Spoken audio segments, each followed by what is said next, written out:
especializada anticorrupción y jurídica del Ministerio Público. Vamos a conversar sobre estos dos casos. Abogada, muchísimas gracias por este contacto. Muy buenas tardes. Muy buenas tardes, Matilde. Un gusto estar acá. Muchas gracias. Partamos por el caso Monsalve, que es lo último, y es una resolución de la Corte Suprema. Primero, ¿fue un supremazo? La verdad es que es una resolución que técnicamente está muy bien fundamentada. Lo que pasa es que quizás nos cuesta un poquito más de entenderla en lenguaje común. La verdad es que lo primero que hay que aclarar acá es que la resolución no controvierte ni la existencia del delito, ni la existencia de participación eventualmente del ex subsecretario, y ni siquiera discute si existe o no la necesidad de cautela.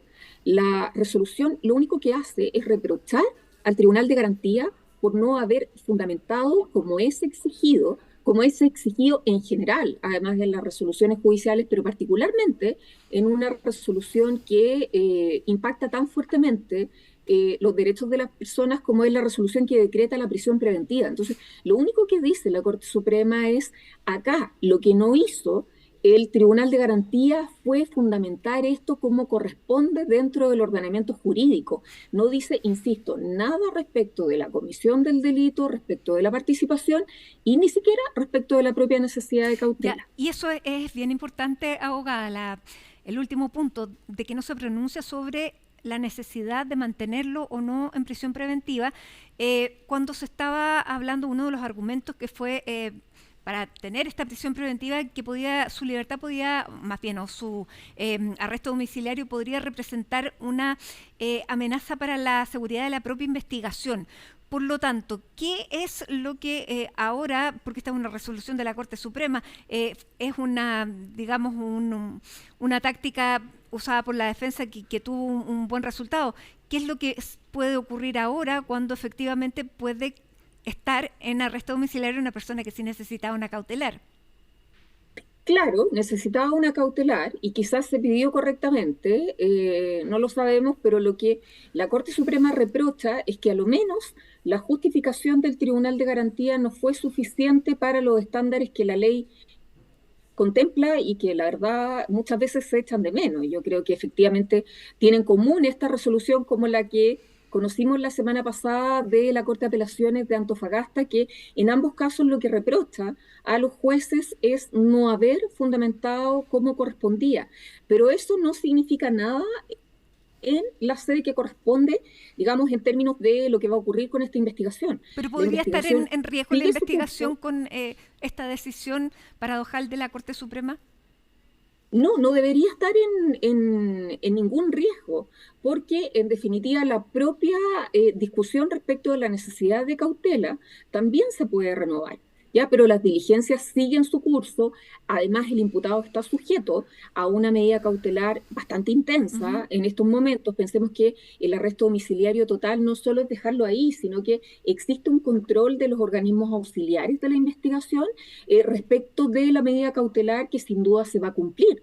Se cumple, digamos, con harto esfuerzo, particularmente por parte de Carabineros, en general se cumple, no deberíamos dudar de que en este caso se va a cumplir, e insisto, puede renovarse nuevamente esta discusión, las diligencias se siguen realizando, hay un plazo para el cierre de la investigación que entiendo que es en junio. Si existen diligencias que estén pendientes, el Ministerio Público podrá también pedir prórroga de este plazo, pero lo que quiero decir es que no hay una calificación negativa, no hay un reproche respecto de la investigación que ha llevado la Fiscalía y de los antecedentes que la fundan. Ahora, abogada, el argumento de la Corte Suprema tiene dos partes. Uno, efectivamente, es que no hay un argumento, una fundamentación para pedirla. Y la otra es la provisionalidad que tiene la prisión preventiva, que dura un periodo acotado de tiempo que no se puede abusar en definitiva.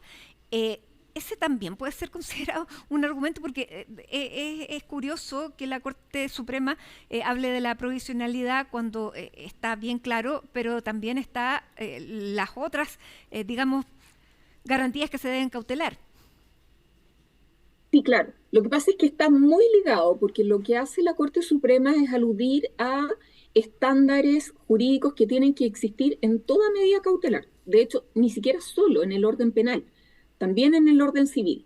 Y entonces dice, toda medida cautelar debe decretarse jurisdiccionalmente, es decir, es un tribunal de la República quien tiene que decretarlo, y toda medida va a ser provisional solo mientras sea necesaria para asegurar los fines del procedimiento.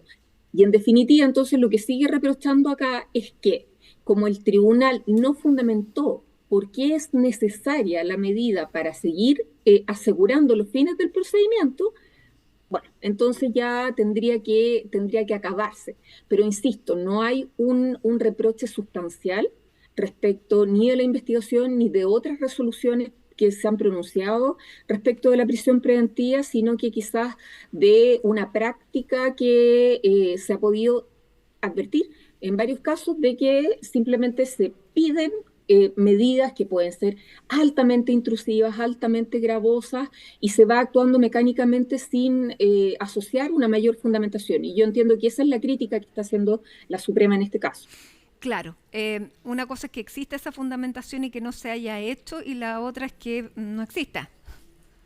Exacto, exacto, porque de hecho la Corte dice claramente, a ver, acá dejó bastante claro cuáles son los antecedentes, de hecho que fundan los presupuestos materiales, es decir, que existe un delito, que existen presunciones fundadas respecto de la participación del imputado, pero dice, en materia de la necesidad de imponer esta medida en particular, la resolución del Tribunal de Garantía no sobrepasa ni siquiera el umbral mínimo, dice la Corte. Por Ya. lo tanto, dice, puede existir, pero no está, no se plasma en la resolución y por lo tanto no es posible que una persona lo pueda conocer e incluso pueda apelar de eso, porque también hace alusión a por qué el amparo vendría a ser una vía idónea considerando que existen otros mecanismos como la apelación. Claro, y ahí hay una duda entonces sobre los juzgados de garantía, sobre todo digamos, el curso que tendría que haber seguido los amparos, porque en esto en definitiva lo que se habla en derecho, el sistema recursivo es lo que se ha puesto, se ha alterado, porque esto tendría que haberse apelado primero, bueno, al juzgado de garantía que aplica la cautelar, a la Corte de Apelaciones, y a la Corte de Apelaciones se va con un amparo directo, y por eso se llega a la Suprema. Por eso hay una estrategia, digamos, de la defensa, una estrategia legal que es bien utilizada. Exacto, es bien utilizada porque en definitiva ya estaba un poco probada.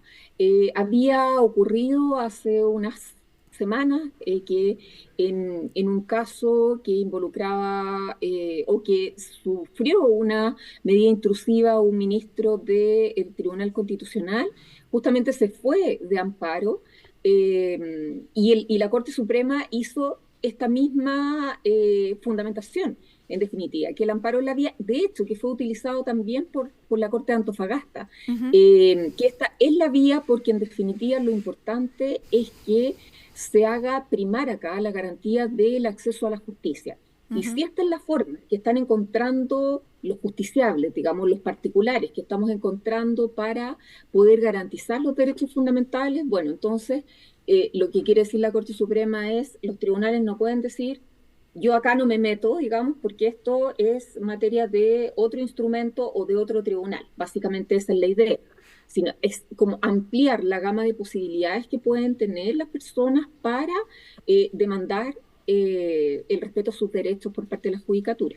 ¿Qué es lo que puede hacer ahora la parte querellante que ya ha sacado un comunicado, ha emitido este comunicado diciendo que claramente, bueno, no comparte respetuosamente la decisión de la Corte Suprema?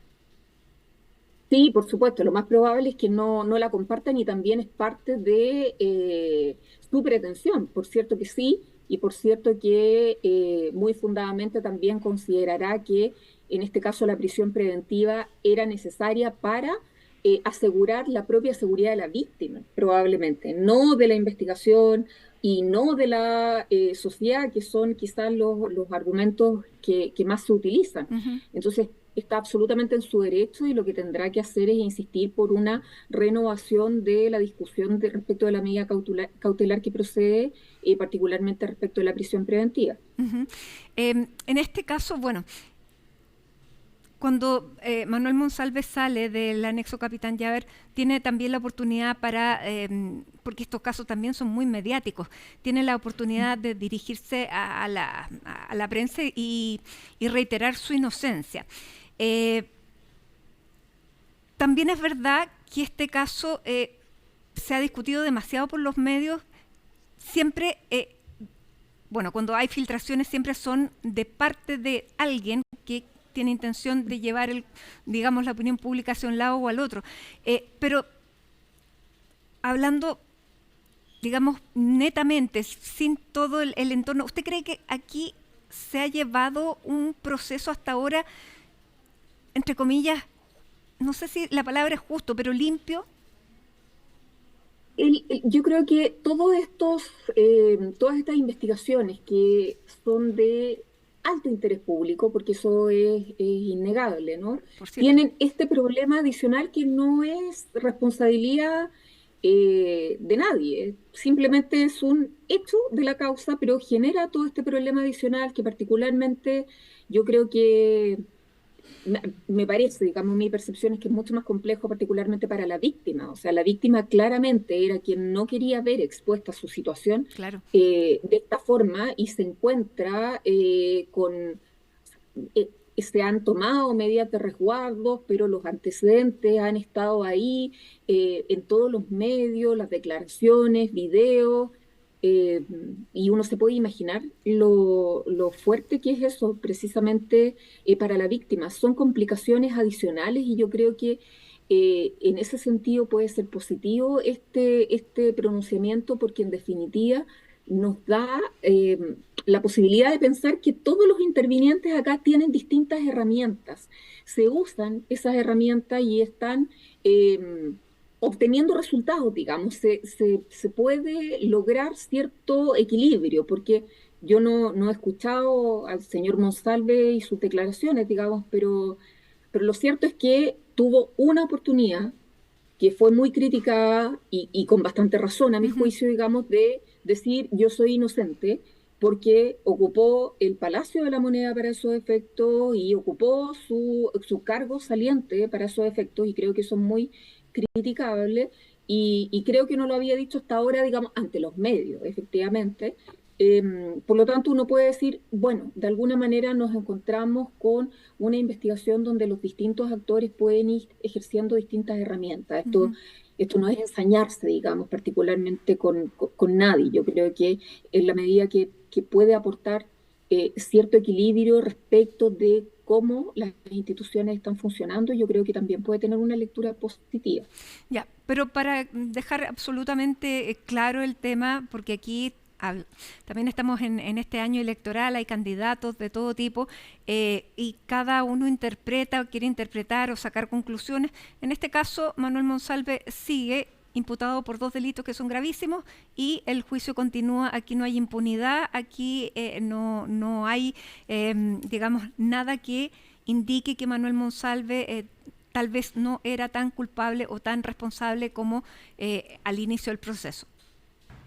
En absoluto, no hay ninguna, yo sé que el resultado de la resolución es muy fuerte, pero no hay ninguna alusión, ni la más mínima que pudiera aminorar en algo lo que se ha venido advirtiendo en las distintas audiencias que han tenido lugar hasta ahora. Es más, uno podría pensar que si la Fiscalía de aquí a la fecha de cierre de la investigación, que me parece mediados de junio, tuviera todas las diligencias, uno claramente podría pensar que el camino que va a seguir la Fiscalía va a ser una acusación para seguir a un juicio oral. Claro. Eh, Probablemente pida alguna prórroga si le faltan diligencias, pero no parece posible pensar que la Fiscalía va a desistirse de esta investigación con todo lo que ha trabajado hasta ahora y con todos los antecedentes que existen hasta ahora. O sea, por supuesto no se puede asegurar una sentencia condenatoria, por cierto que no, pero lo que creo más probable es que efectivamente la Fiscalía se vaya por el camino de acusar. Si no es ahora en junio, será más adelante, pero lo más probable es que se vaya a la causa a un juicio oral. Ya, pero esto no significa lo de hoy impunidad como se ha difundido por distintos actores, ¿no? En absoluto, una medida cautelar solo está para asegurar los fines del procedimiento y lo que pasa es que es muy común y es razonable también que en general la gente se confunde y piense que es como una pena anticipada, pero no lo es en absoluto. Vámonos a revisar lo que pasó con la resolución de la Corte de Apelaciones de